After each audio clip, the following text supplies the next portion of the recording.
আমাদের আধুনিক সায়েন্সও বিকল্প রক্ত তৈরি করার জন্য কোনো ব্যবস্থা হয়নি। এটা মানুষের শরীরের মধ্য দিয়েই রক্তটা হয় এবং সেটাই আমরা যারা দেয়নি এখনও তাদের কাছে আমি আবেদন করব যে আপনারা এগিয়ে আসুন রক্ত দেওয়ার জন্য। কারণ রক্ত দিলে একটা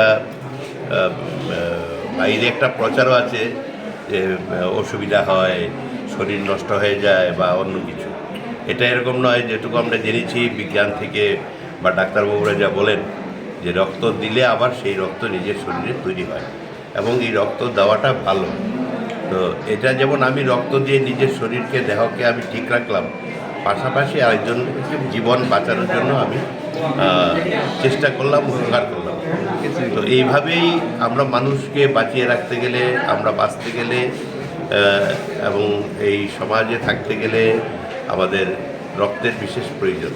তো এই রক্তটা যদি আমরা একে অপরকে দিয়ে আমরা সকলে মিলে আমরা সুস্থ সমাজ গঠন করতে পারি। যারা এখনও দেননি বা এই রক্ত দেওয়া থেকে বিরত হয়েছেন, আমরা তাদের কাছে, বিশেষ করে যুবকদের কাছে আহ্বান করব, আসুন রক্তদানে এগিয়ে আসুন। এই রক্তদানের মধ্য দিয়ে আমরা মানুষের জীবনকে রক্ষা করব।